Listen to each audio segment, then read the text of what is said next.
Boehner was Boehner was one of those guys that he really liked the media, and the media liked him because he hung out and drank and gossiped with them. Yeah, a lot of smoky backroom kind of shit. The cover of his book is him in a leather chair drinking whiskey, in a back room and smoking a cigar, right? Isn't he he's a cigar guy? Yeah. No bigger red flag that someone's a prick than being really into cigars. Fuck. I'm such an asshole. I started smoking when I was 16, and it was cigars and a pipe, and I've always been a pretentious asshole.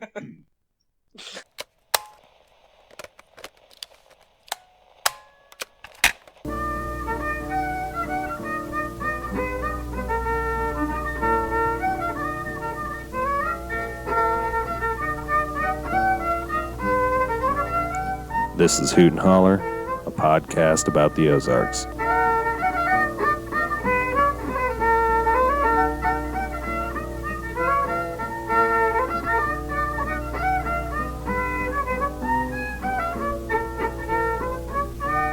end.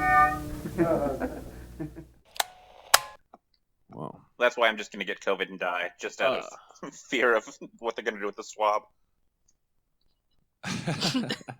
Well, they have a new swab now, Josh. I don't know if this is interesting or interests any of our listeners. Now you can get swabbed in your butt. Yeah, China's really been using the anal swab. They claim it's really more accurate. One stone there. I mean, some of the most interesting data, like surveillance data, that's that they figured out with this thing is that in places with big sewer systems in cities, they can test the water, and they can predict a spike by a week or 2 weeks in cases just by looking at the water, because it does travel in your fecal matter. And so they'll see this huge uptick in COVID-19 in the wastewater at the treatment plant, and that's when sometimes, if they were smart, that would trigger shutdowns and stuff like that. But instead they just open indoor dining. In that case, I'm going to start burying my shit in my backyard, because no government is going to have access to my BMs. No surveillance. I'm going to become. There's nothing sacred anymore. They're even surveilling our turds. I'm going to become the Snowden who blows whistles on just that they're collecting poop data. Joshua Arnett, turd whistler. Turd whistleblower. I'm gonna get Greenwald on this. I'm gonna start sending him encrypted photos just of my poop. We will have a new channel on the Discord just for that. If you guys are interested, go to patreon.com to sign up. I'm going to fill it with bots that react, and it'll only be Josh and the bots that react, and it'll just be a safe place for him to share his BMs. Jump in these BMs, baby. Oh, no, I hate that so much. So today's are we recording, by the way? Okay. Yeah, I am. Yeah, I've got 11 minutes right now. Yeah. Okay. I'm at 6. Okay. I realized today that it's terrible for us that the Chiefs are in the Super Bowl, because the Super Bowl's today. Because I was at the grocery store this morning, and there were so many people loading up their carts with Super Bowl party, just scooping chips off, one of those supermarket sweeps type shows, just grabbing so much stuff for obvious Super Bowl parties that they're going to have. So it's terrible for Missouri that we have a team from Missouri in the Super Bowl, because it's going to just be a super spreader event again in the area. That we should keep an eye on that and check back in a couple of weeks and see what the 14-day trend is in Missouri, Kansas, Florida, and in Georgia, because South Georgia, I'm assuming, is Bucks territory. Yeah. And then Boston. Yeah. because New England fans are going to be watching this one out of spite, at least. I don't know. No, they all like. I'm talk out of my ass about the NFL. I haven't watched football in earnest in 15 years at this point. All of the Boston people still love Brady. They're all if the Patriots couldn't win, they want the Bucs to win because they feel like they don't hold any animosity towards him because he was pushed out. Like they right. Him and Gronkowski are still their guys, so they love their idiot meathead players. Did Gronkowski had previously retired? Yeah, right? but he came back because the pull of he Tom. Came back to go play with Tom. To play for the fucking Bucs. I've always, it's weird. I mean, the Buccaneers have a Super Bowl, right? Like the early aughts or something, or late 90s. But to me, they're in that pantheon of American sports teams that if we had like European models for all of our sports would be in relegation, that they would be knocked down for some like scrappy upstart from fucking Spokane or something. That's in my head canon. Right. Obviously, I don't know what the fuck I'm talking about because they're in the Super Bowl and they have Tom Brady and Gronkowski. Yeah, I mean they have been incredibly terrible and then mediocre for a long time, and it turns out importing the best quarterback ever and putting him on your team is a good recipe to get back to, and his idiot frat bro tight end buddy is a good recipe to win. But it's the Chiefs have our own idiot frat boy tight end, right? Yes, yeah. Isn't Kelsey? Yeah. Kelsey a fucking? I only know who he is because he's been plastered everywhere because there's the reigning Super Bowl champs, and also because he does ads on like KY3 and shit with Aaron Sachs. Oh.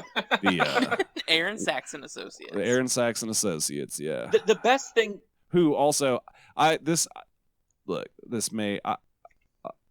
man does not tip. He does not tip Domino's delivery drivers circa 2009. I used to deliver to that motherfucker all the time. I thought this was speculation. Like $50 orders. No. I don't know. This is entirely, for legal reasons, entirely speculative. But I imagine if a 21-year-old dumbass were delivering pizzas to one of the biggest name fucking ambulance chasers in the Ozarks for $50 order, that man would tip $1. Entirely speculative. I don't have any way to substantiate such claims, but maybe I'll bleep his fucking name. I don't. All of his money is tied up in billboard ads and the giant thing on the back of. Do they still even have Yellow Pages? He was always like huge on the back of the Yellow Pages that they delivered. I don't think they do anymore. Yeah, I still get it's like it's only Yellow Pages now, basically. Like the white pages are only like 6 pages because nobody has a landline anymore. But I still get one out here every year. The delivery people, I assume, get paid for how many they can deliver. And so when they would bring them to the bookstore, they're like, how many do you need? Like 6? I was like, no, I don't need any. Do not give me those. Yeah.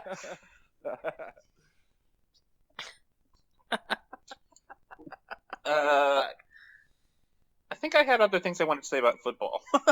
I want to make this. Oh, I'll talk. I kind of do want to talk. Are you a Packers fan? No. Okay. So this is the problem with me. Is I am a Jets fan, which what? Okay. This was a huge life mistake for me because I lived in Wisconsin. So if I had been a Packers fan, I would have been there for the Favre era and now in the Aaron Rodgers era. They've been basically winning for the last 20 years, or at least been competitive. And I have been a New York Jets fan because as a kid we had. Do you have like a Mark Sanchez jersey? Well, hey, you could still have a Favre jersey, right? Yeah, I almost bought a Favre jersey that year. I'm glad I didn't because it was his most disgraceful season. They finished like 6-10, and he sent a dick pic that year to. He got in trouble for. I forgot about Crocs. that. You see his dick and then his Crocs. Wow, that's legendary. Who did he send it to? It was a woman that worked for the team. Like, this was an unwanted dick pic Jeez. from him. Like, Jeez. I believe she got a big like settlement.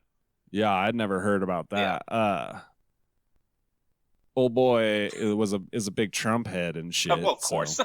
I asked about the Packers because I wanted to talk about Brett Favre for just a minute to talk shit as a childhood Favre fan, because like you, I am a contrarian at heart, and I grew up a Packers fan for no fucking reason in a Broncos household. Like, I was born in Colorado and lived there till I was like 10. And my dad shared season tickets, like 2 seats in the south stands at Mile High, which is like the bleacher seats, which is the rowdy spot. And so, like, once a year, I would get to go to a home game at Mile High. And so, you know, my brother is a big Broncos fan to this day. My dad, I think, has quit his fandom in disgust. He's in his late years, and I don't think wants to spend them heartbroken over bad personnel decisions. At least with and the whatever. Broncos, you've gotten a couple of Super Bowls in there.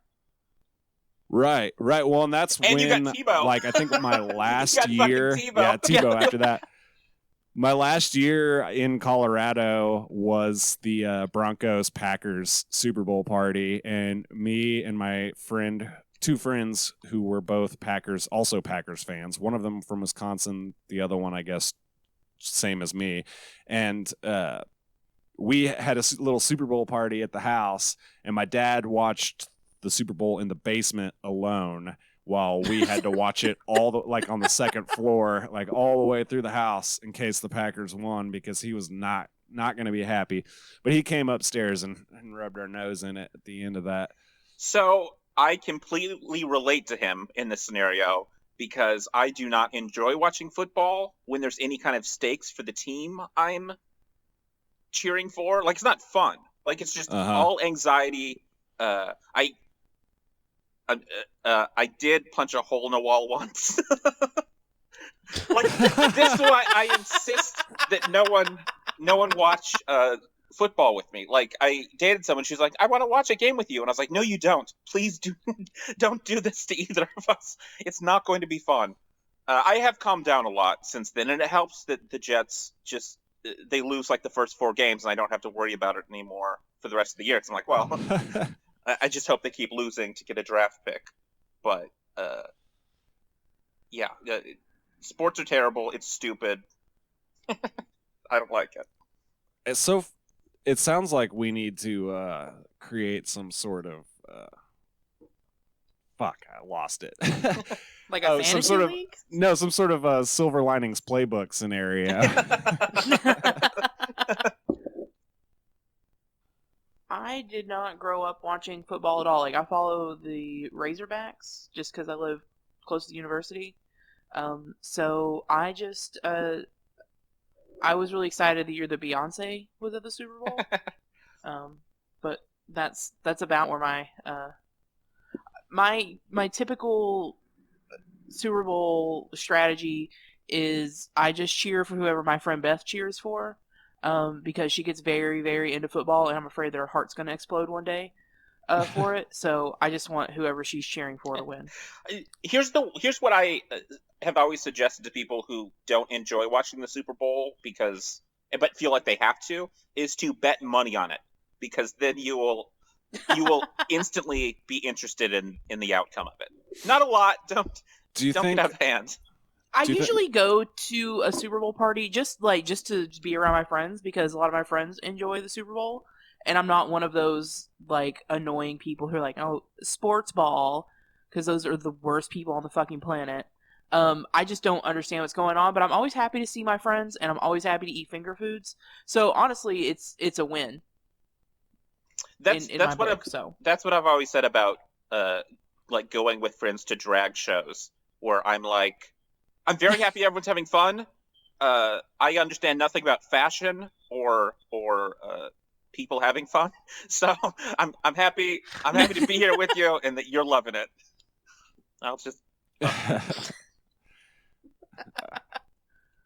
I threw a Super Bowl party the last time I probably actively watched the Super Bowl, and it was when Manning was with the Broncos, and he like fumbled it on the first possession, and then they just got stomped.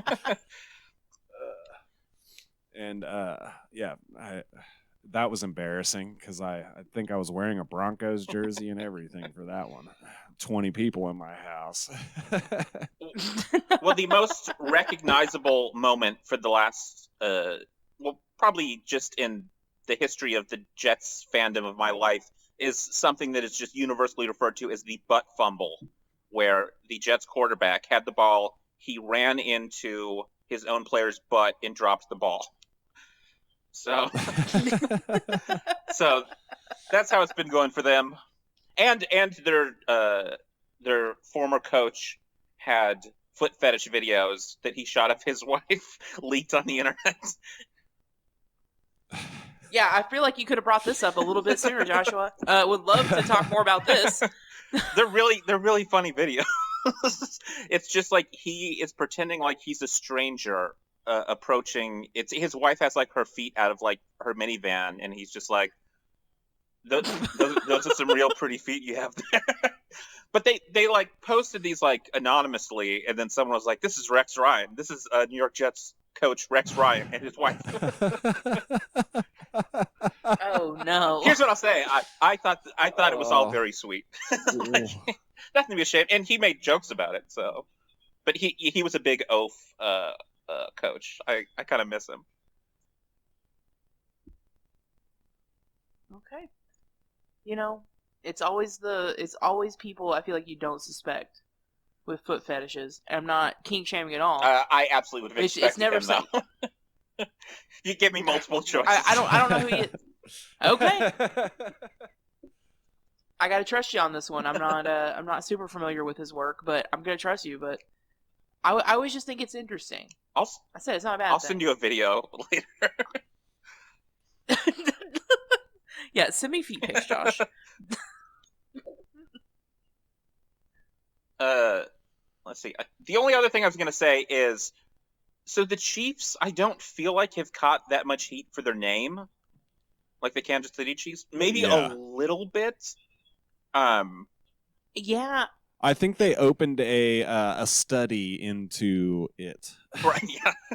Because like recently, like last couple months, 2-3 months. Because that's been like our local. So we have 5 local high schools in Springfield. One is the Kickapoo Chiefs, and there's some students who have started a petition to change the name because which one of the Kickapoo tribes, the Kickapoo tribe of Kansas, has endorsed that petition. I read the other day. The KY3 commenters have not endorsed it, though. As a matter of fact, they are fighting back. And the thing is, like, its former alumni are getting very upset because they feel very defensive about, like, the name. And to me, they are all Al Bundy on Married with Children, trying to relive, like how he would always talk about his glory days of high school. If you do not go to a high school, why, like, even if you're graduated, why do you give a shit about the name of the team? Well, that's embarrassing because I have a long-term petition strategy lined out to get the Branson change their name from the Pirates to the Bald Knobbers. Oh, nice. Now I feel like some kind of freak. I'm into this. And by a long-term plan, it just means like I came up with this idea when I was 20 and I haven't done anything about it yet, but I still think it's a good idea. So, which is usually what I mean when I'm talking about long-term plans. I mean, I graduated from a university in a Christian university, and our mascot is the Crusaders. Yeah, that's not fucking bleak or anything.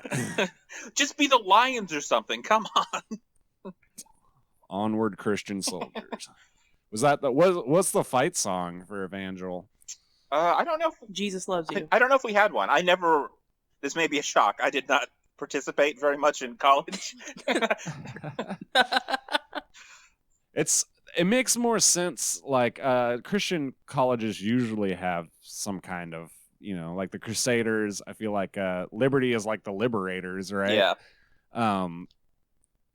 But like C of O is the Bearcats, I think, which is funny that they're. It's a missed opportunity to do something. Well,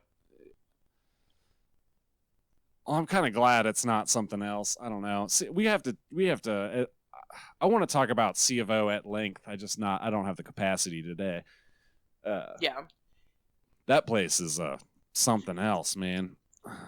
Very weird place. When I was in elementary school, so my dad kept starting schools every time we'd move somewhere, like private Christian schools within the church that he was the preacher of. Mm-hmm. And so we had a basketball team that never won a game, but I think he named the team. And here's what we were. And tell me if this strikes fear into your heart as an opponent.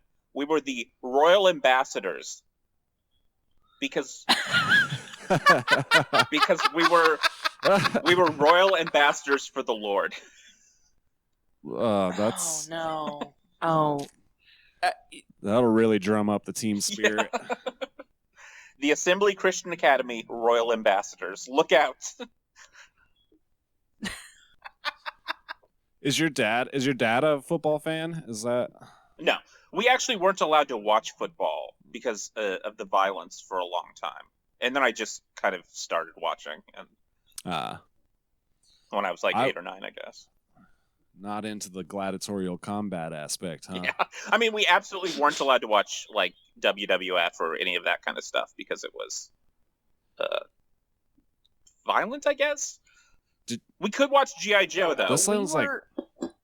It's like Mormon rules. As long as there was some kind of patriotic sheen over it, we could watch like war stuff. And play with G.I. Joes.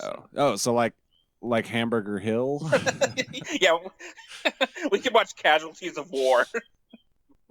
I was allowed to watch war movies when I was a kid. Like the first R-rated movie I ever watched was Platoon when I was 6 or 7, I think, which is fucking brutal. Right. And, that's a bold parenting choice. Well, it wasn't a parenting choice as much as being allowed to watch TV alone and there being a VCR and all the VHSs there. My dad's a Vietnam vet. Like he's an old dude. He was like 45 when I was born. So, but yeah, he's a Vietnam vet. So he always had like Vietnam shit laying around. And Platoon, I don't know. I've seen Platoon probably like 150 times since I was 6 or 7 years old.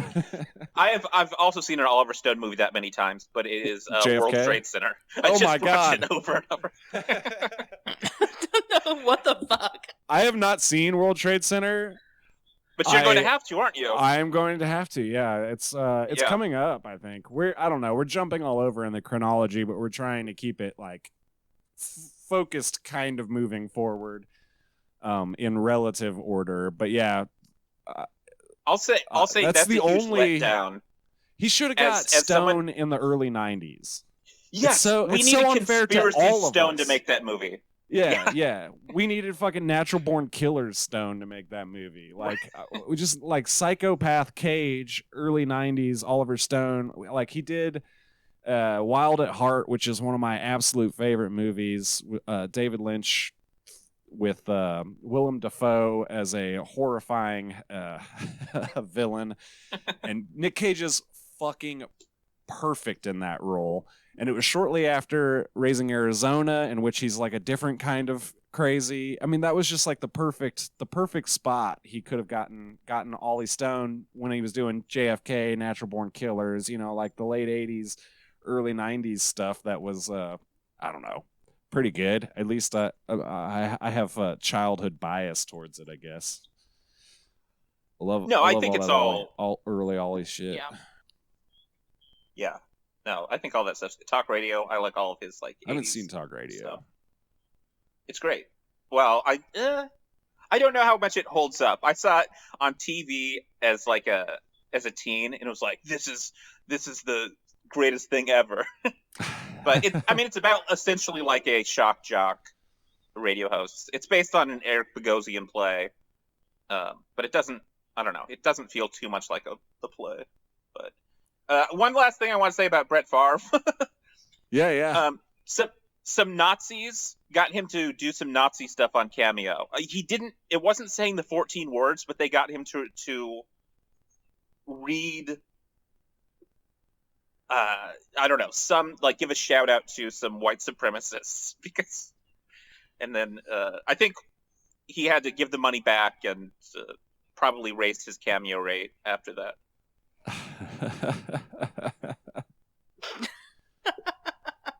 Brett Favre, just empty-headed boob. I hate that dude. Yeah. As he was like a childhood hero of mine, and I fucking hate that dude. Some of he maybe the most prolifically mediocre player. I don't know if mediocre is the right word. He was never mediocre, actually. It was the opposite. He was either just complete dog shit or some of the most amazing football you've ever seen, which is why he has the all-time touchdown and all-time interception records, right? Or at least held him at one point. Yeah. I don't know. Brady's 67 years old now. Surely he's starting to break some of those longevity records. Yeah. Him or Peyton Manning probably broke his touchdown record. Yeah, I think Manning did too, because Manning made it to 45 or some shit too. Why? How can you be that old? I can fucking if I sleep in the wrong position, I'm fucked for a day and a half. I've had a real wild week. Maybe I can talk about it here in a minute, but basically it's included a lot of crawling and digging and shit like that. And I just I hit a wall today and fell over. How can you be 45 years old and every week go out there and run hundreds of yards, get plastered, just get fucking steamrolled into the dirt and still get up and move around? I don't understand it. If I stub my toe, I'm out for at least half a week. I'll cry. Doing anything. I'll cry.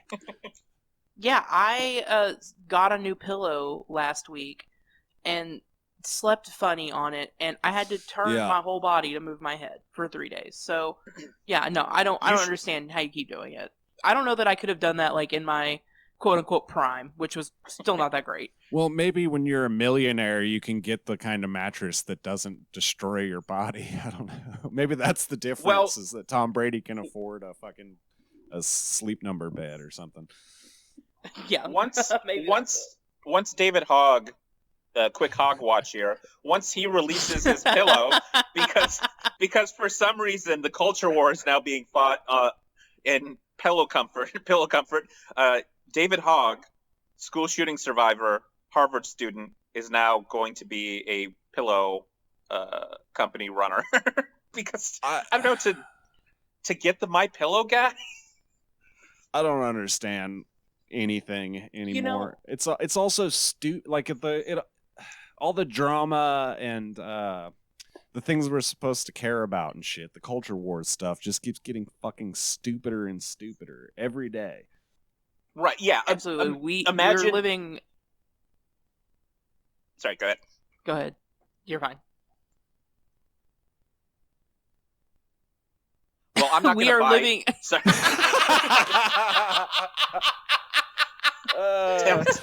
Perfect. Wow. We are living on the absolute dumbest timeline, and that includes what just happened. I do like the idea that liberals are going to start buying things because they're going to try to own the conservatives in the way that buying a Ben Shapiro liberal tears mug or whatever has been owning the libs, but they're going to try to do it by, I mean, not that this hasn't been happening nonstop, but just consuming more. Consuming pillows from David Hogg. Well, that's what that was a kind of a fascinating thing about that Goya boycott last year. Right. If you can call it that. It was a boycott, I guess. I think I saw it, which is where. And I don't know. I mean, is this the new normal? I don't know. But the liberals stopped buying Goya because the CEO of Goya is a dipshit, and then because there was a boycott, conservatives all of a sudden started buying Goya. Despite they started buying seasonings and sauces, and so Yeah, I don't know. All of a sudden, a bunch of white people who previously only used salt and pepper are now using like sazon goya or something. I don't really mole or adobo seasoning. I don't really understand that. But I mean, I don't think, did we see that with the Nike shit? Did people like when Kaepernick signed with Nike and all the fucking morons started burning the Nikes that they already owned? Right. I mean, To own the a best, Nike? What, did the liberals the, buy more in response? at least they say they're going. I feel like a lot of these boycott things are bullshit. You know what I mean? Like, I think people say we're going to buy this thing, but then they don't actually buy it, or they buy it just to gram it for Yeah. like the conservative influencer type people. But my favorite all-time one of these was Keurig. I forget how to pronounce it. The coffee people maker, where Sean Hannity, they dropped Sean Hannity, and so people were destroying them. And then Hannity said they re-sponsored Hannity, and Hannity was like, no, everything's fine now. They're good. After being like, these are bullshit. They don't work. I think probably my personal favorite one was, it was like back right around 2016, Yeti.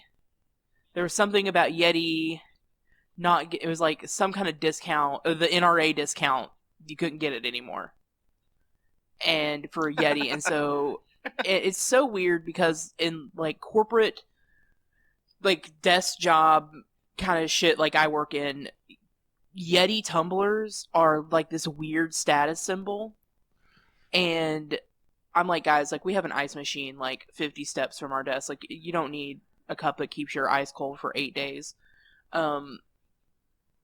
But yeah, people were going out and like shooting their Yetis with their guns because they couldn't get an NRA discount on them anymore on their online store. Goofy Yeah.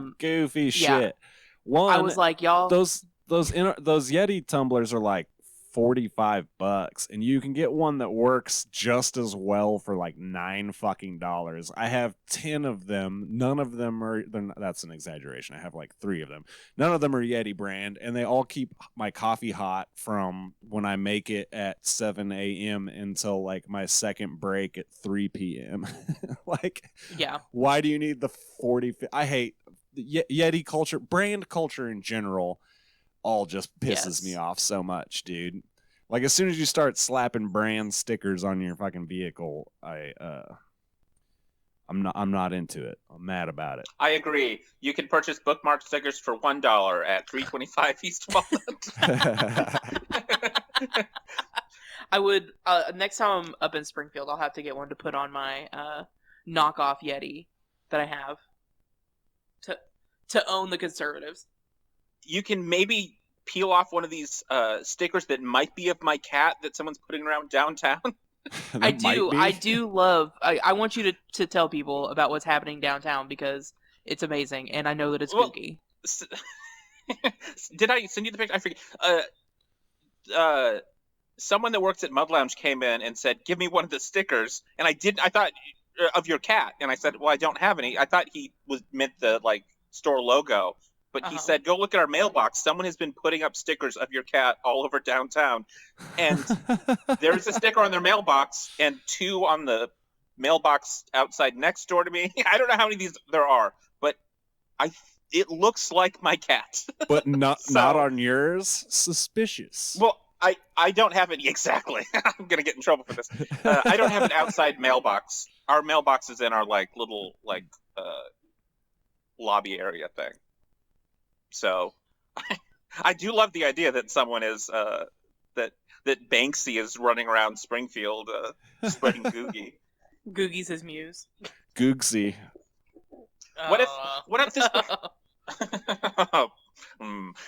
Sorry. What if this becomes a Pepe the Frog thing, and this is the resistance to Biden, and Googie has become the symbol of it? Now I'm freaking out. What? I don't know. I don't like it. No, but people should pick stickers of my cat everywhere. Put them on all of my enemies that I've made on this podcast. Oh, what what's happening this week? I ask in earnest. I am like I've come to this episode like a sweet summer child. I've not been back to brunch, I promise. I have been fucking in a ditch for the last 7 days, so I don't know what's going on in this world at all. I was thinking about for 1 week staying off social media, and then you guys explained to me what had happened in the last week, because for the last few years, every week has felt like so many things have happened that it's just like that it would sound unbelievable. And so that's kind of the position you're in, except nothing really happened this week, right? They're still just arguing over the stimulus checks. And Yeah. I think what's hilarious is the Democrats are framing this $1,400 stimulus check that they're trying to send out to people that as, we got the $600 down payment in, what was it, December? Right. And now they're going to fulfill the last $1,400. We just had to float them a little bit. But now they're wanting to put a lower earning cap on it of $50,000 a year. $50,000 once again based on your 2019. Which, yeah, because nothing which is that lower than the previous cap, right? What Yeah, this it was means, 70. what this means is that there will be people who got that 600 from Trump, but didn't Trump. get the 1,400 from Yeah. Biden, and Which there'll is be people. Some of those people will live in Georgia. Yeah, I it's think, a perfect 2024 talking point for Trump. That Stupid. Said, I gave you this money, and then they came in and didn't give it to you. Yeah. Yeah. Stupid as fuck, man. Yeah, somebody pointed out that the average RN, like kind of a medium income across the country, earns, it was like $52,000 a year. And so it's like the people who've been like working frontline in this pandemic, like truly in as much in the trenches as you can get with it, are not going to get the stimulus check. It's so fucking diseased. Right, because they worked too much. Because they worked too much overtime last year. Right. There's going to be people who miss out on it because they usually make 47 or something like that, but they worked overtime last year as frontline workers or whatever, and then they're not going to get the fucking check. And it's targeted to 2019 taxes. So if you had a good year in 2019 and pulled down, more than 50, and then all of a sudden you lost your job or your hours were cut, and you're struggling to keep up, then you're not going to get it either because you had a good year in 2019 before this thing started. And apparently that's going to be rectified later with taxes. But the thing that is pissing me off with the whole thing is he could have just came into office, said we're doing $2,000 checks as the first priority, and we're doing it now, and got it out the fucking door, and not left room to argue about it, not spent all this time hemming and hawing over whether it's going to go through reconciliation or if they're going to try to get it through 60. I mean, he could have just fucking came in and got his riled up Democratic Congressional Caucus to fucking do this thing, and instead it's just dragging out. And in the meantime, here we are approaching March now, which means another round of people facing evictions, and yes, they're extending the eviction moratorium, but people are even under the eviction moratorium, people are still being fucking evicted. There are still evictions in Kansas City in January, despite there being an eviction moratorium at the CDC one or whatever, which is very limited in what it covers. And then I think there's also a local moratorium in Kansas City, and KC Tenants has been consistently, the tenants union there has been consistently upsetting, disrupting, shutting down eviction proceedings both online and in person by locking themselves to the doors and Zoom bombing the fucking court proceedings and shit. And so they've and there were still people evicted in Kansas City, even with 2 rules and a highly effective pressure system, people still lost their fucking homes. So, and here we are, just like dawdling around and like arguing over the fine details and shit, and just like shut up and fucking do it. Do you want to govern or not? And they were never going to get 60 votes. And, Never. And Biden has said he realizes that, but he still wasted his time even pretending like this wasn't going to go through reconciliation. You know what I mean? Like, he said we're not going to do what we did with under Obama and dick around for 9 months or whatever, what they did with the ACA, and then still not get any votes after giving all these concessions. So he's right in that regard, but he's wrong that he should have just known that already. that none of these people, no one in McConnell's caucus is an honest broker. Like, they're all full of shit. One. Yeah. None of them. I mean, you have like people like, well, you have basically Mitt Romney, and he's like a conscience guy, but also he's a fucking right-wing Mormon. Like, he's not going to vote with you on almost anything. Regardless, just because ideologically different. Like, you're not going to get any of them because of their commitment to obstruction, and then the few like maybe good faith actors like Romney, or at least like people, whether or not they have anybody's interest in mind other than whatever their corporate donors are or whatever aside, he's not like an obstructionist or anything, but he's still not going to fucking vote with you 90% of the time because he is committed ideologically. He believes different things. Yeah. I mean, to an extent. I mean, he's never going to vote with you. But I also look at the way he governed Massachusetts, look at the way that he ran for president as a hard right conservative. Sure, and then look the way he is now. Like, he's completely malleable too. But yeah, he isn't an obstructionist in the way that Josh Hawley or Ted Cruz or McConnell are. Yeah. He's not gonna he's not gonna filibuster you. Well, I've got him switching parties on my scorecard because I don't think they're gonna do away with the filibuster. I don't know. It looks like Chuck Schumer has I don't know. He looks like he's actually wants to govern, which signs have not indicated over the last few years. So Yeah. I mean, I think he's up in 2022, right? And there's I think he's concerned about AOC primarying him or someone like that. I mean, that would be a great way to see him get 70% or 30%. Yeah. New York, much like California, loves to elect vaguely liberal centrists, despite lecturing us all the time about how progressive they are.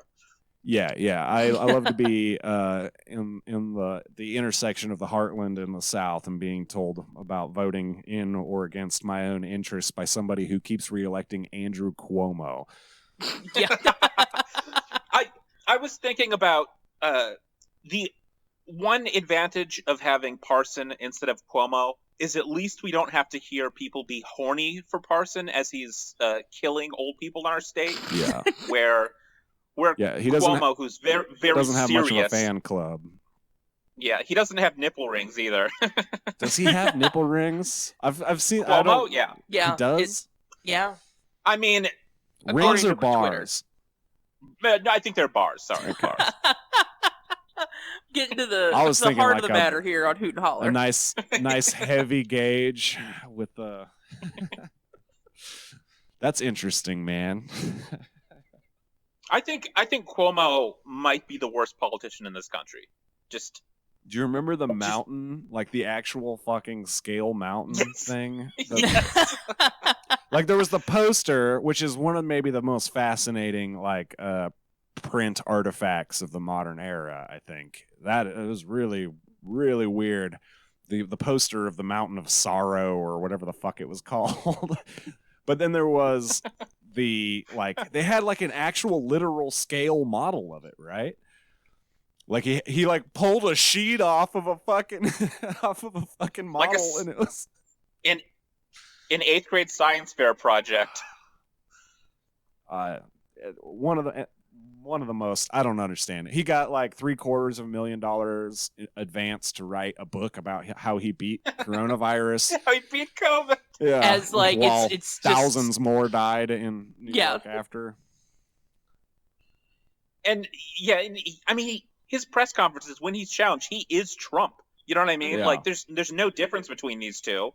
And yet, liberals last summer were all buying mugs that say "Cuomo-sexual" on them. Like, Cursed. oh, Cursed. God. Yeah. I could have lived without knowing that. I'm glad that I somehow missed that. Oh yeah, well, I'm gonna send you the Randy Rainbow video. Oh I've no. had Cuomo-sexual lodged in my fucking craw since I heard it first. It'll never go away for me.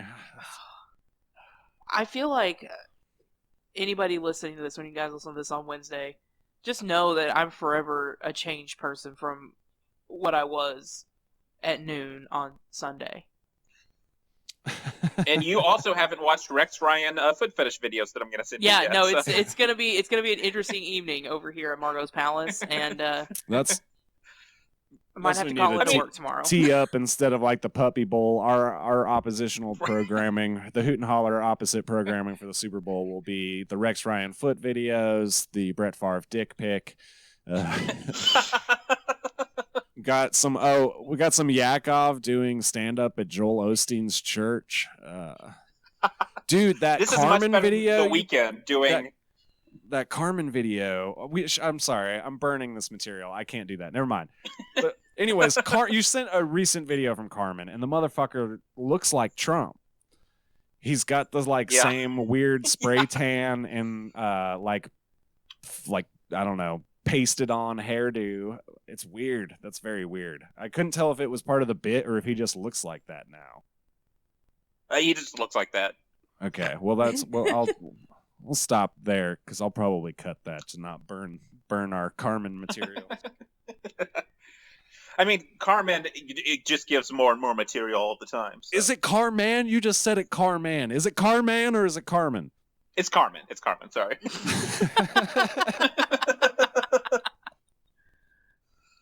I do have a small piece of news on our boy Dardanelle, Mr. Tom Cotton, who introduced the dumbest bill onto the floor this week, and it passed.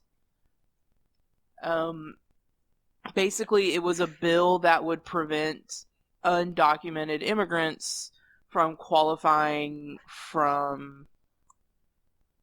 the economic stimulus payments. Which is really stupid. This got eight Democrats, right, to vote with it? Yeah, it did. It's very stupid, one, because like we should help everybody out who's been impacted.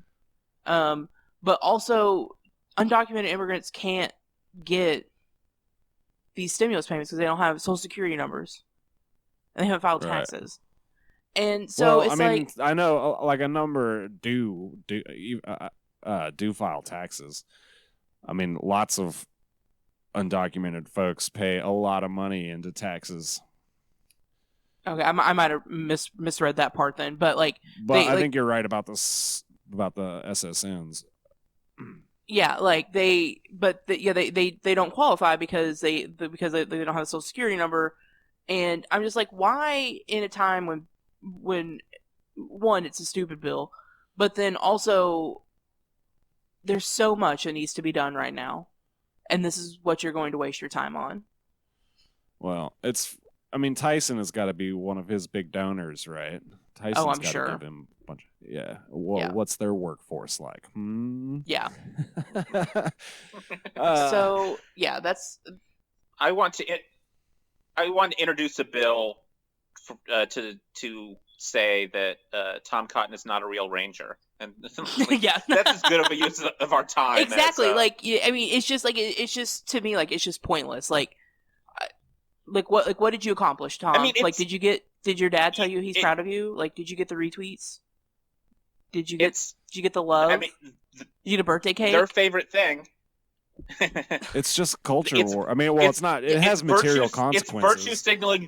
their hate. It's Yeah. just Yeah. virtue signaling their hate Yeah. for immigrants and the poor. Yeah. I mean, like a lot of the culture war shit, it has material consequences, but they're largely just doing it for the points, for the shots fired in the war. You know, I mean, any way that they can inflict harm against their categorical enemies, you know, they always will. Yeah. Most of this shit, the cruelty is entirely the point. You know.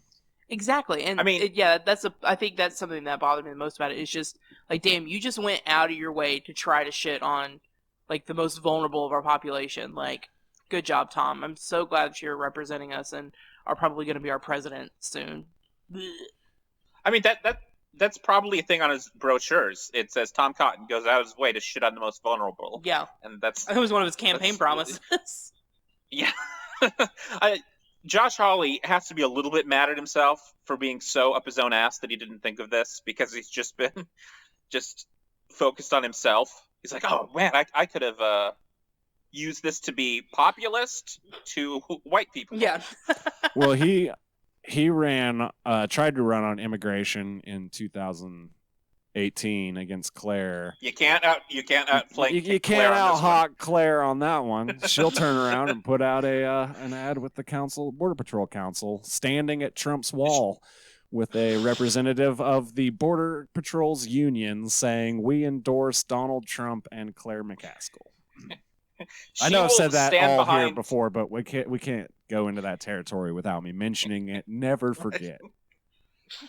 She will go to the border with a machine gun and just start firing into Mexico. So, Josh, prepare yourself.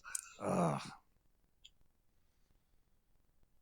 Do you think she's running again? I'm gonna go fucking crazy if she runs again. I think she's running again.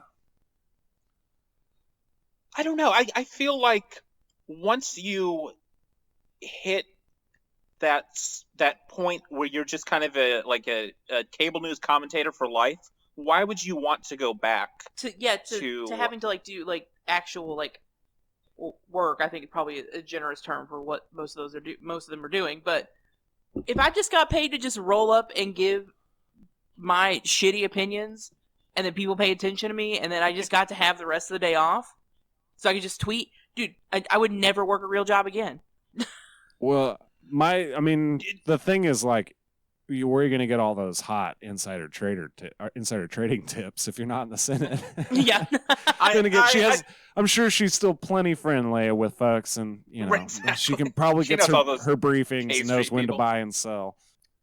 Yeah, I can't imagine wanting to go back and having to spend like half of your day making calls to donors asking for more money. Like, it seems being a politician seems so unappealing because you just have to grovel all day for money to rich people. Yeah.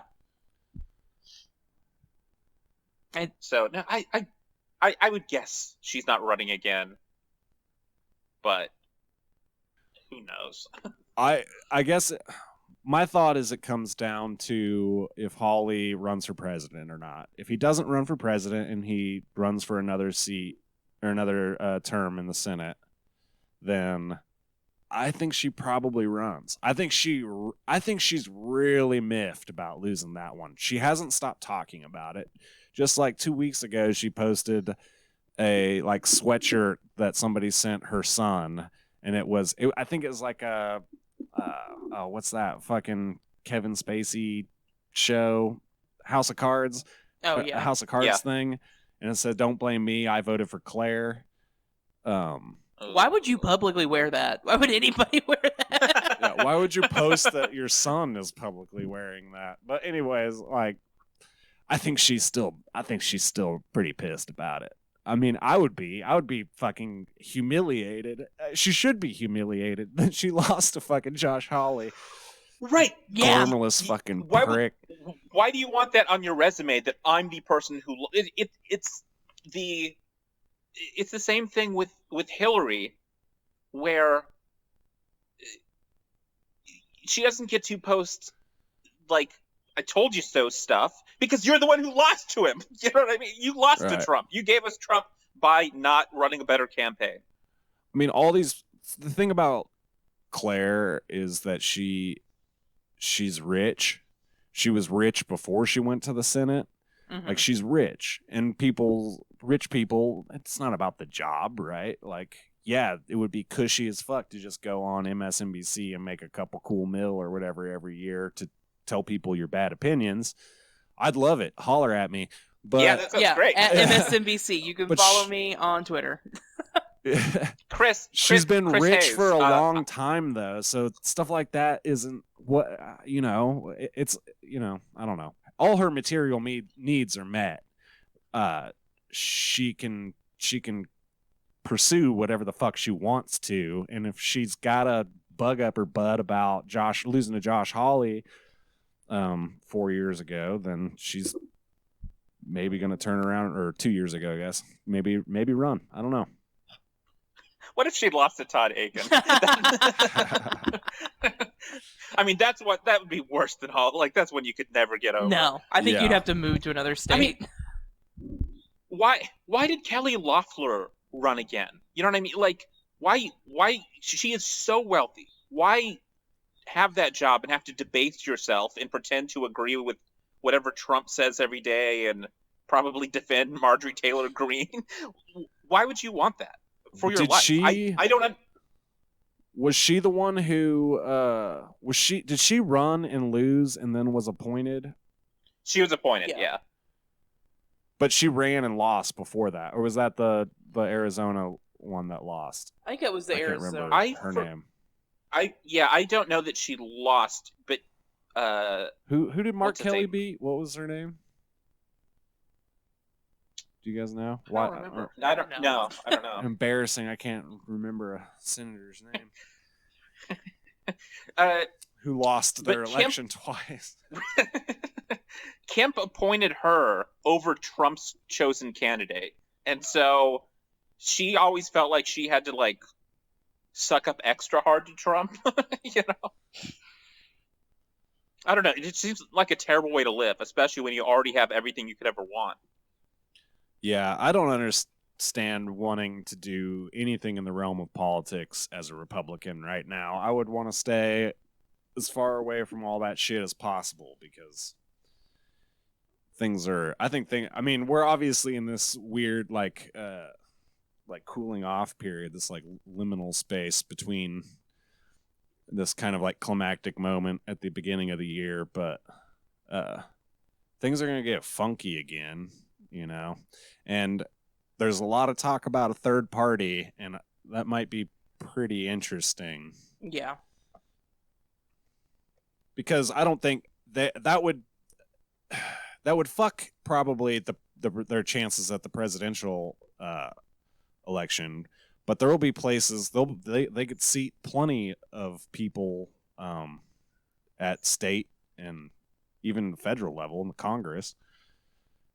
I could see, I mean, there's districts where there's no, like Billy Long's district. Like, if what's his face decides to run on the Patriot Party platform instead of as a Republican, like, I could see him beating Long. But Billy Long is also a Trump publican, so. See, yeah, I don't know. It's when I look at like our local mayor's races here, like we had public person Kelly run, and she would essentially be a Patriot Party person, right? And she ran against a Republican who is our mayor now. I mean, they don't run with party affiliations when they run for mayor of Springfield. But yeah, it's a nonpartisan volunteer position. Right. So that is essentially what that race was. And that's going to be the race that we have here in a couple months. That's going to be anti-masker, COVID truther moron against our incumbent Republican, essentially. Right, who was Matt Blunt's chief of staff whenever Matt Blunt was governor. I mean, this guy is well entrenched in Missouri Republican politics, and he's the mayor of Springfield. And this dipshit who looks like he's 14, and who, by all accounts, he and his brother both, who is also running for council for a general council seat, I think, both live in Rogersville and just use their business address to file. Did we talk about this on here? I'm everything. We haven't. At some point, I want to get into them because going through their Twitter, they are awful. They are super. They into the recruited a cops. whole slate of. I mean, there's like Yes, yeah. 4 or 5 of them running for mayor, and then like 3 or 4 council seats. Damn. There's a wonderful picture of them all maskless together, just grinning it up. Yeah, and I mean, there were a bunch of people who, I mean, they signed petitions to recall and all kinds of shit over the mask ordinance and everything. I don't know how much that captures, the voting bloc, but there are people who want to see the current council just like dismembered. Right. And maybe they want the possibly literal terms. They want to drain the swamp of Springfield City Council. Yeah. But I look, I have no clue how these local things wind up shaking out. Like, got like 25, I forget. She got blown out. It wasn't close. But the people that are going to be energized to vote are going to be the anti-mask people in a local election that's probably going to get, I don't know, 20% of the electorate to come out and vote. Yeah. And if that, that's what it's like worries me about. 5,000 people probably decide the government for a city, well, of a metro of fucking 500,000 people. Yeah. Yeah, so I don't know. A lot of dunces running, but they did a Q&A with the Springfield news leader this week, and both the mayoral candidates. And when they asked the kid that's running, I don't know, it's like 30 something, the literal child. There's actually 6 Aton brothers, and they're all just like in their, they're all just children stacked on top of each other. Yeah. So they asked him about the mask ordinance, and he's obviously running on it. This is why I hate this guy. Hates this. No, I despise him. Is because he's too much of a coward to say, yeah, I'm against masks. Instead, which he absolutely is. So shut the fuck up, man. Yeah. Just actually have the courage of your convictions to say it instead of saying, well, I don't really know enough about that. I'm not really running on it. I don't have all the facts and figures in studies that the council had. Then why are you running? If you, I mean, and you do have the information, man. Yeah. I mean, his whole platform is open Springfield up, Yeah, which is like, they signed a. What the fuck? Where the fuck have you been? Where have you been, man? Because the Missouri I've been living in has been wide the fuck open since the middle of last June.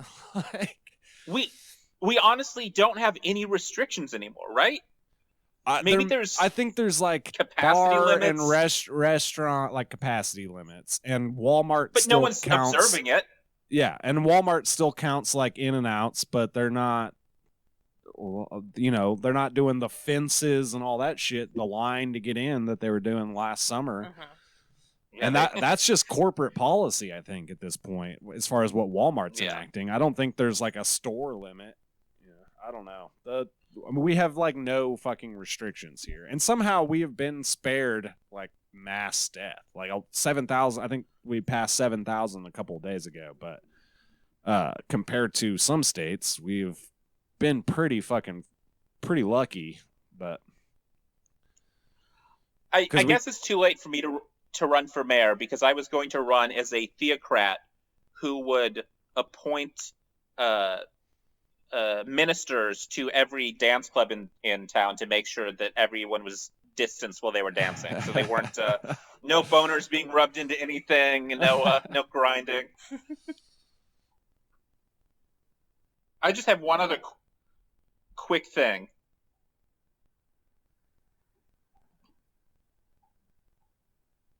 Let me see. Okay, so I watched Mike Huckabee. His show? Yeah, so Josh Hawley is incredibly boring, but I thought if he's on Mike Huckabee's show, because he goes on everything on Fox News, like if they still have that show Red Eye, he would be on there at 2 a.m. talking about big tech.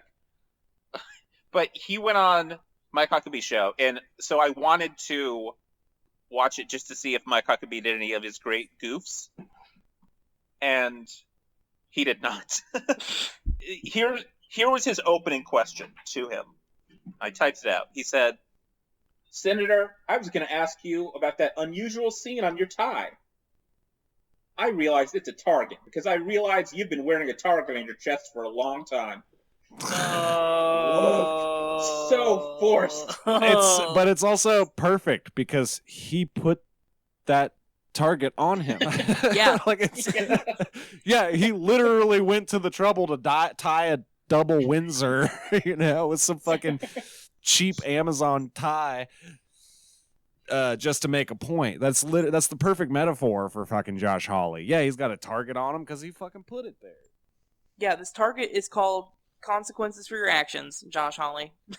He doesn't even face fucking consequences. No, He's still sitting on committees and shit. And his ass has spent the last month just running around talking to fucking everybody. Like every single show, every fucking news front page of the New York Post and shit, talking about how he's been censored, how he's been canceled. Shut the fuck up, dude. Shut the fuck up. Tumblr teens do not care about you enough to cancel you. You'll get canceled whenever fucking K-pop decides you get canceled. Just shut the fuck up. You're just an asshole. That's all it is. Let's see. He goes on. "You must be the most interesting guy in Washington because it seems like everyone is out to cancel Josh Hawley. So what the heck is going on?" That's his folksiness there with the what the heck is going on. But that was it. Huckabee had nothing else. No jokes, no puns. It was just Josh Hawley's regular thing. So very boring. What is Huckabee's show like? Okay. Is he like a Leno guy? Is he trying to do a? So yes, basically. So like he has a musical guest. Usually he has a stand-up comedy. How often is it his own band? Comedian. The Little Rockers, they're always on there. I forgot it's the Little Rockers. Yeah. That is actually maybe the platonic ideal of a dad cover band. Yeah. The Little Rockers is pretty fucking good. So I started to watch what I thought was his comedy monologue, because it's him coming out like lit up, but he's like standing up there. He's not at the desk, but it was just a 4-minute rant about trans people, and no jokes. So I was like, okay, never mind. So like an open mic. Yeah. Okay, yeah, I've been to a few of those. In my day. Yeah. How do I wonder? I've never seen anybody. I've worked with a lot of comics. I've never seen anybody use the credit that they have been on the Mike Huckabee show. So I'm wondering who is he getting to go be the stand-up on the Mike Huckabee show? Well, there's like a whole ecosphere of a reactionary comedy. Right? Yeah, I unfortunately I'm well aware of them, and I try to avoid them when possible. There's obvious, pretty obvious big names, like obviously Blue Collar and like Jeff Dunham and shit. Yeah, represent the kind of mass culture of it, but yeah, you would assume if you've got those big stars, then there's a circuit too, right? Where it's kind of like Christian comedians, like not even big ones, but if you watch like late night, it's like Dan, Dan Nine and that guy. Yeah. It's people who famous millennial comedian, clean comedian, 100% clean comedian. It's people who do like the corporate gigs and go around and do that stuff, so that you don't actually see them on like Netflix or Comedy Central or anything like that, or like at open mics. They just somehow have worked out that they get paid like $50,000 to go do some hack jokes at a company retreat. But that's different though. I mean, that's certainly a like a strain of reaction, right? But that's just like that's totally different from like the edgelord shit. I think just like the redneck shit. Like the blue collar guys And I'm sure you've got some in your scene, right, Taylor? Like, Oh yeah. do you got a little bit of that fucking put on the buck teeth and the flipped up bill of your cap and shit down there, or what? Yeah, my favorite was a guy who I won't use his stage name. I will tell you when we're not recording because it's the dumbest thing I've ever heard. But we don't have a lot of rules at an open mic because open mics have been abandoned by God long ago. Basically, you just can't use any racial slurs, and you just don't say anything like overtly hateful that you shouldn't say. And then people are like, "Well, George Carlin," and I'm like, "If George Carlin got up here and said the N-word, I wouldn't let him on the stage." But we told this guy, he's like, "Well, what's the limit?" And I was like, "Yeah, there's really no limit. You just gotta, this one rule, And This does not sound good that he's starting with Yeah, what's the limit? the limit is like the last question you want to get in response to your this was your one guideline. yeah. And he got on stage, and we explained it to him like, "Hey, here's the rule. This is fine." And he got on stage, and the first thing he did was call a group of people the gay slur, and I was like, "Man, get off stage!" And he prefaced the joke by saying, "I got kicked off stage for telling this one time," and I was like, well, "Okay." And then he said it, and I was like, "Yeah, buddy, you got to get off stage." And then he called me a sensitive millennial who was trying to cancel him. So yeah, I'm imagining this is the kind of people that go on Huckabee. I tried to get Tom to book him out at Bookmarks, but won't listen to me, Josh. So you got to fight to have this guy come up to Springfield. Can I ask? Is this Droopy Drawers Jr. from the Bald Knobbers? It is not. Is this why he got fired? Is this why he got fired by the family? No. Wait, did Droopy Drawers Jr. get fired? Yes. Yeah. Also, I didn't realize the Bald Knobbers were still doing the thing. They sold the theater, and it's now a giant upside down building crashed on top of it called Wonderworks. Look it up. It's weird. it's very, and it's like it's also now like the most prominent thing on the Branson skyline, whatever you can call the Branson skyline. It's just like Wonderworks and 5 or 6 of really tall death contraptions, like recycled Ferris wheel and several things that fly you at 5 Gs or whatever and are probably not properly bolted together. And then this Bald Knobbers Theater. But they're still doing it. I thought that they retired the show. They just moved to a different theater. So last January, I think it was, he got fired, and I don't know. I was trying to research the drama, but I only have comments to go off of by random people blaming his son's wife for putting her nose where it doesn't belong. But Droopy Drawers got hired by another theater as a warm-up act for whatever it is. So, what is Wonderworks? I'm looking at pictures of it. Yeah. It looks kind of like the Ripley's Believe It or Not theater. It's or not theater, the museum. It's something it's like a experiential, it's like a kids kind of like a kids museum. No, it's like a children's museum, except it costs $30 to go in there instead of being a museum.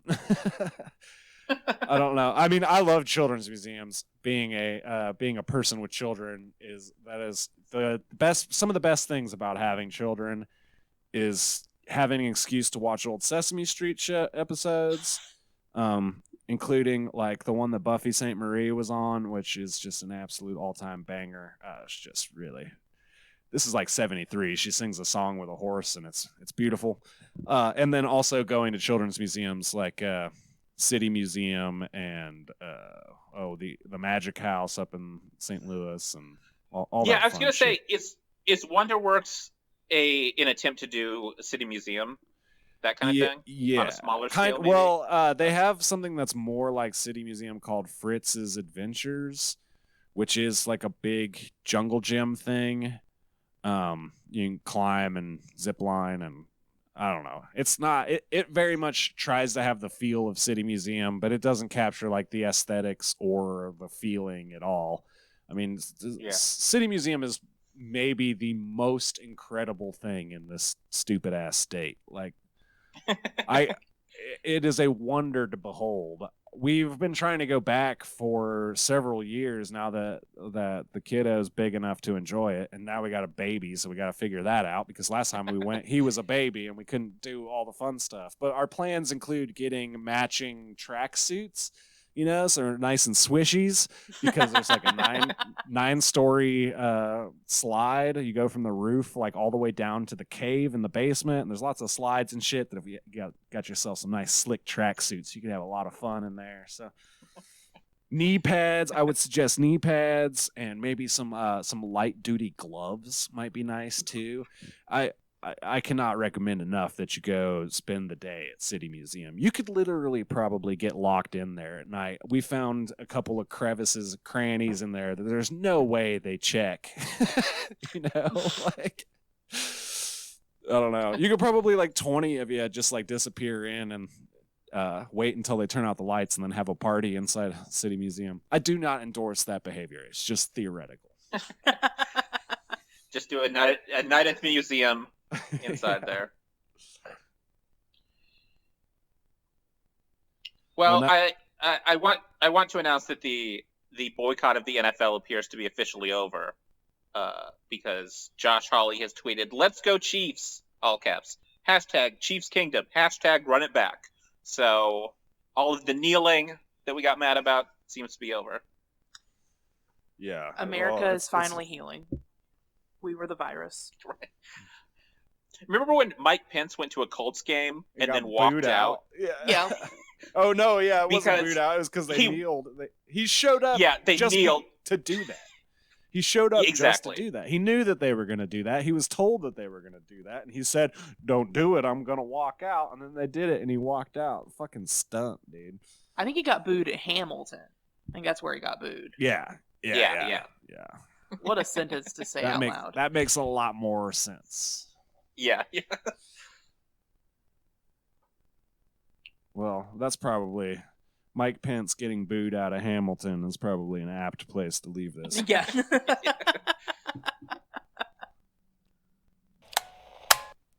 All right, y'all. That'll do us this week. If you like the show and you made it this far, so maybe you do, you can support us by, I don't know, telling a friend or leaving us a nice review. Both of those things help a lot. If you want to materially support us, you can check out the Patreon at patreon.com/hootandhollerpod. We have bonus content starting at just $1 a month. Get you one monthly full bonus episode. And for $4.20, the $4.20 tier, you get weekly content from one of us alternating around. And we've also got a Discord server you can join, etc. I don't know. Check it out. Some cool stuff in there. Upcoming later this week, I'm putting up the first of a series that I'm starting where I watch and talk shit. Call it cultural criticism of media based in or featuring the Ozarks. So having a discussion about 3 billboards outside Ebbing, Missouri. The bonus content this week. One thing to promo this week. Push and Pull Records, a Springfield tape label. Features a lot of great Springfield bands. Put together a fundraising compilation. $10 tape. 19 bands on it, lots of cool tunes. The money goes to the Southwest Missouri Solidarity Network, doing mutual aid and supply distributions in the unhoused community in Springfield. So check it out. It's a cool tape if you're into that kind of thing, which I personally am. It's called Everything You Know Is Wrong, Volume 2. You can find it at EYIKW.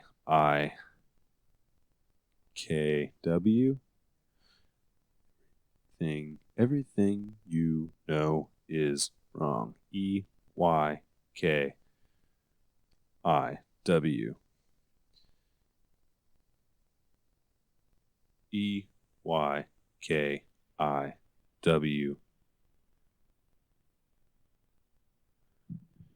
I'll fuck that up so many times. Hold up.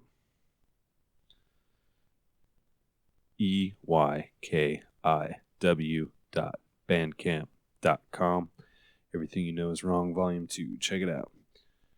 Speaking of knowing,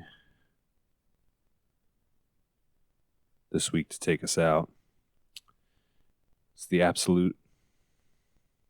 This week to take us out is the Knower of Absolutely Nothing by Nicholas Naodi off of 2019's I'm On Your Side.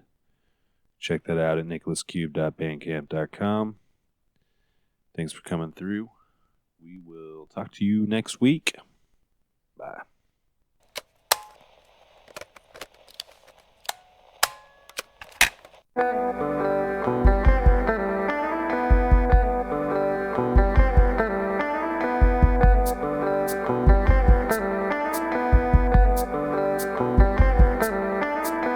We are the fun lost in the rain. We are the scalpel and we are the pain. Oh, can you show me the ropes? Oh, suffering is growth.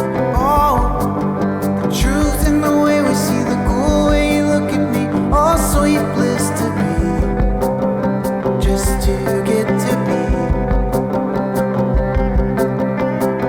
Give me a name to call this thing. Give me a drug to numb the pain. Give me a border to stay inside. Anything to keep me safe at night. I'm terrified. Gotta stay scared to survive, right?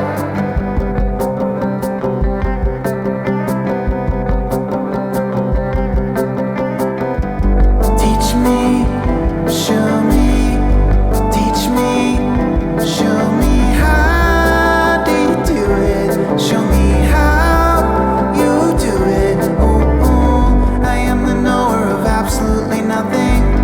I am the knower of absolutely nothing. How do you do it? Show me how you do it. Oh, oh.